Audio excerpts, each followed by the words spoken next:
Hello, everyone, and welcome to Let's Traverse. I'm Amanda, and this podcast is an extension of my blog where I'm documenting my journey towards completing my very first 5K. Along the way, I've been discovering that running isn't just about distance or finish lines, it's about perseverance, mindset, and the stories that inspire us to keep moving forward. Today, I'm joined by someone who's been an inspiration to me for years, my dad. He has a running story that perfectly captures what determination can look like, and I'm excited to let him share it in his own words. Dad, thank you so much for joining me today. I'm happy to do that. So to start off, can you tell everyone about your marathon experience? The marathon experience, mine was actually a very lonely marathon experience because when it was in 1989, I trained for a whole year building up for that event. And a company called Wang was one of the major sponsors. They weren't doing too well financially, pulled out at the last minute. And their story is they eventually went bankrupt and took over by WordPerfect, which is now Word. But the Toronto Marathon was canceled, and I trained for a year, so I was determined to run the marathon. So what happened? Did you run the marathon? I ran the marathon. I planned my own route. I planned it the weekend of the marathon. I think it was technically supposed to be Sunday, but I'm now in charge of the Toronto Marathon. That's my viewpoint, and I plan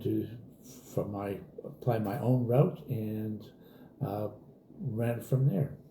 Oh, and so did you complete the marathon that you set up for yourself? I completed the marathon in what would be record time for a marathon. Well, and I guess if asked, how'd you place? I was first. I was first. Yeah. And this is really good story when you turn around and you have to tell two truths about yourself and a lie. And I always say I won the 1989 marathon, and people always say that's a lie. But no, I was first. It's absolutely a truth. Well, I love that story because I think it just shows so much about making a commitment and then following through on a commitment. And it's amazing because sometimes I know in my own experience, it's easy to get in my own head and decide that, it's kind of rainy outside. I'm not going to go training or for a run, or it's kind of hot, or I just maybe don't feel like it today. So I think your story just really shows about, making that commitment and following through even when things aren't going your way, or it feels like, that you can easily find an excuse to not move forward. I think that's the whole key there is to move forward. My experience was that when I was in high school, I had my knee blown out by playing football, and we didn't have sports medicine as such in our small little town where I grew up, and so I kind of hobbled around for years. Spent many times in college, and then also too I worked in offices. At the same time, I was going to taking my accounting courses, and I do have a professional designation, and I studied pretty much full time. And so between college and post education after, by the time that went on, I was really out of shape. My knee still flopped around and gave out almost randomly at any time. And so I started getting back into fitness to get more strength into my legs. Oh, yeah, amazing. And that actually, really answers kind of one of the first questions I was going to ask, which is what inspired you to train for a marathon in the first place? So it was from there, it was pretty much a progression. So to get back into fitness, we had our to a specialist in Toronto, and he said, well, we can have a look at your knee and put a knee brace on myself, and I wore a knee brace for the longest time for physical activity. So from there, it was like just building up through strength training, and then eventually I thought I could start doing some running. Wow. And that feels like kind of like a big leap. Did you like want to be a runner, or was that just a sport, I guess, maybe in your earlier years that you enjoyed? I did enjoy playing sports which involved running, so I wasn't really planning to be a runner as such. It's just that I thought my big thing was to lose some weight and also improve my uh, cardiovascular system and that, and just by started running. So it was the first time I tried to run around the block. It was not. It was a bit of hard work. Now it's just around the block. Yeah. Well, and so as someone who's starting out and in their you really discovering what training means and what that looks like, if you can think back, can you describe what your training journey was like, and what were some of the biggest challenges you remember facing during that time? Well, the training journey was just a gradual that you had to be determined to get out in that. So, fortunately, I went to at that time I joined a club was mainly playing racquetball. There was a racquetball club, and there were some other fellows there who also did some running as well. So you just started. You went out for the other guy to get up, just to get out in the morning and get moving. So a lot of it was just to get moving and burn some calories. And the big thing too was stress management. From those who had a lot, while studying at the same time, I as a lot of stress, and then the jobs I had, the companies were. They had their own financial challenges, and a number of those companies don't exist today because of those financial challenges. And it's not your fault. And and no, it's not. Tried my best to help them, but it was a team effort. You have to have the whole team go in the same direction. It was a good thing for stress management. Amazing. And so, as you're telling your story, at what point did you feel like you really could take on a marathon? Going from running around the block and doing it just, for stress management and exercise is one thing. But, do you remember like at what point did you think like, hey, maybe I should tackle something as huge as a marathon? Well, my stress management started out with kind of a bit of a progression. I worked out 6 days a week. I would do weights every other day, Monday, Wednesday, Friday. I would do some running, one Tuesday, Tuesday, Thursdays, and Saturday.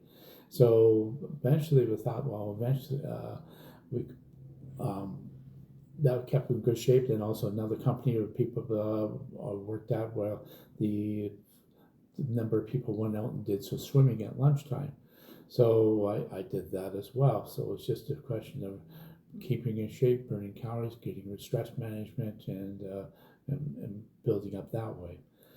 So over the course of one winter, I thought I can just doing all this activity, I could probably run a marathon because some of the people I worked out with or what this was a racquetball club, they did run marathons, so I think I could do that. So anyway, the training was that uh, eventually during the Y where we went to, they changed all their programs in the summertime, so I converted my swimming that I did to running. So starting running 30 kilometers a week, I started being able to run 60, 70 kilometers. I didn't do it all at once, but I would break it up, and then some days I'd run twice in a day. Wow. Yeah, that's amazing. And do you recall, how far in advance did you start that training? Was it still within the same year that you ultimately did the marathon? It was pretty much, I looked at it for a year because it was the one thing I thought was important for me was to build up slowly. So I didn't start out running 60, 70 kilometers. I had to, as I said, started with 10 or 30 or 10, well, 30 kilometers a week or 10 kilometers at a go. And then from there, some of the challenges started to be with on my Saturday run, I could turn around and do 20 kilometers. So it's the saying that a lot of runners have, well, if you do 5, you can do 10. If you do 10, you can do 20. So that was kind of the progression that the challenge was there. So Yeah, that's really interesting. And you actually touched on something that I've been hearing a lot through my journey so far, which is the importance of starting slow. Starting slow, that's the key thing, because your body's not used to it, and you're training your body to all new movements, and it's also a new way for everything. That's not just your physical, but your cardiovascular system as well. And the other thing was the mindset. You can while you're running, you end up once you set, for me, once I was able to say, okay, in the beginning I'm going to set my pace, and I can set that pace, and for some reason my body was able to stay that pace reasonably well through the run. From there you could turn around and reflect on world events and solve world problems, go through all the work problems or family discussions, etc. So just basically end up thinking things through and then chilling out at the same time. Yeah, just kind of get into a bit of a zone, or feel like your own space, and You're in the zone in your own space. yeah, amazing. And so after all that work, you've registered for the marathon, you're getting excited, you're getting ready, and then, as you shared, it was canceled. The main sponsor pulled out, and it was canceled. So how did you first feel when the marathon had been canceled? Well, I was quite disappointed, of course. You train for a year and you think, I was ready for this. I wanted to be there, and I thought, well, being with a number of people, of course, I didn't expect to break 2 hours in a marathon like some of the professional runners would do. But the I was a bit disappointed when I started looking around. At the same time, there was a marathon in Montreal, but I thought, oh, I didn't have the time or the ways and means to get to Montreal and run a marathon. And I thought, well, if I drove the marathon, I could get to Montreal in 5 hours, and then the marathon starts at 6 or 7, then drive home. Didn't quite work for me. Yeah, it doesn't seem like the most effective plan.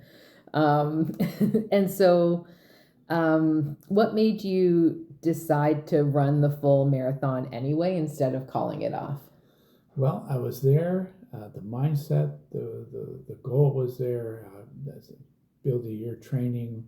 There was lots going on with the work environment I was at. That company was in needed a lot of help, so they required a lot of my overtime, lots of volunteer time, not overtime, but volunteer time to help keep things going. Also, too, I had a young family, and there were some obligations that you have for obligations, and also the things you just do as a family. Mm-hmm.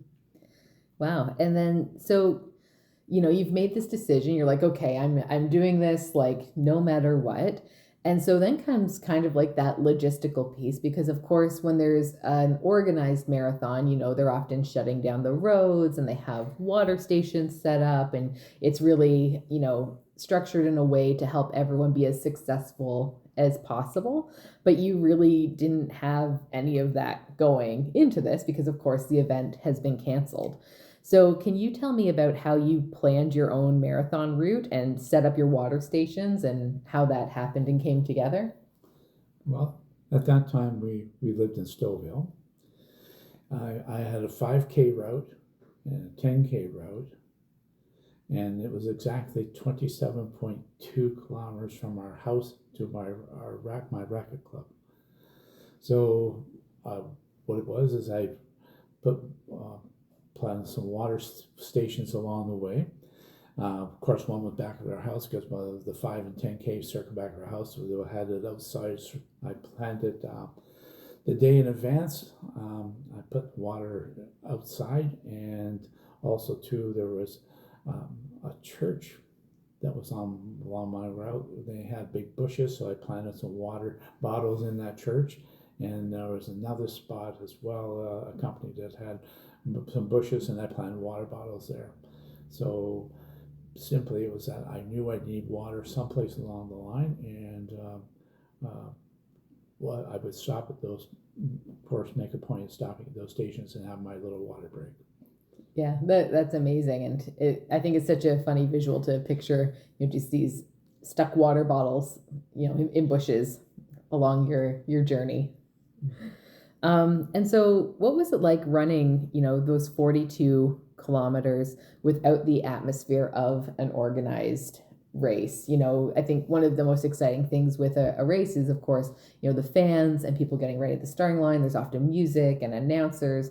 And I think that can be a really big motivator for a lot of people as they're at the start line. So what was it like for you? Just kind of like, did you kind of say to yourself, like, well, and go? Or what did that look like? That was pretty much it. It was I planned to run. It was on a Saturday morning. I planned to run. Started running early in the morning, around 6 o'clock. So I was hitting the road around 6 o'clock in the morning. That time of year, it was dark. So my first almost 20K was pretty much in the dark at that time of year, and the big challenge was I was running on the side of the road, and sometimes you could see the cars.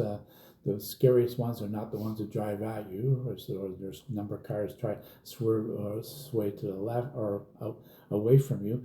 So ones that don't move at all are the scariest ones because they don't. I don't think they know you're there. And so running along the road was a bit was you had to be cautious in terms of watching the traffic and that because they're not expecting somebody to be out running in the morning. Yeah, or digging through a bush for a water bottle. Yes. One of the big things, challenges I had during the run, it was also very windy that day. I remember running up a hill and the wind stopping me in my tracks. Wow. So it was just added more for the fun and the challenge. Wow. Yeah. And looking back, what does that experience mean to you now? Did it change the way you think about goals and perseverance? I I don't know. It solidified. It definitely solidified because you can turn around and do a number of things that you could do. You could persevere through. One company I was at, meeting certain deadlines, I worked 36 hours straight, uh, and then go back to work the next day. So it was you get to be persistent that way, and also too, it's uh, certain things like you say, well, I don't know if I can do the next 20-minute walk or this walk, or you have this big challenge. Well, yeah, I can do that challenge because I can have the mindset and endurance to go through that challenge. Yeah, amazing. And I think just, when you conquer one thing that feels impossible, it just creates more possibility for further things down the road. It's something you can always carry with you and keep challenging yourself because if you know you can take on one thing that once felt was unachievable, it just makes everything thereafter just so much more achievable to you. Yeah, and persistence is if you could work at it. You don't. I often tell people that life is like when you life and problems and issues and that are like a big pizza pie. You just take it one bite at a time. You put the whole thing in your mouth, you're going to choke. So you with that bit of a philosophy, but the same with running. You start out slow. With problems, you just take it one bite at a time, and there's an end, and you just got to keep working towards it. Awesome. And then I just have one final question for our interview, which is what advice would you give someone like me who's training for their first race? Well, the biggest, hardest thing is to make sure you get off the couch. That's the hardest thing. Once you're off the couch and out the door, then just start going. It doesn't matter how fast or how hard you train each day. What matters is that you train on a separate own schedule, and then stick to that schedule, and then keep just being persistent. Amazing.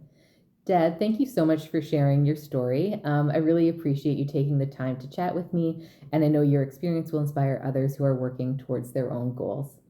One of the biggest things I've learned through my own running journey is that success isn't always defined by an official finish line.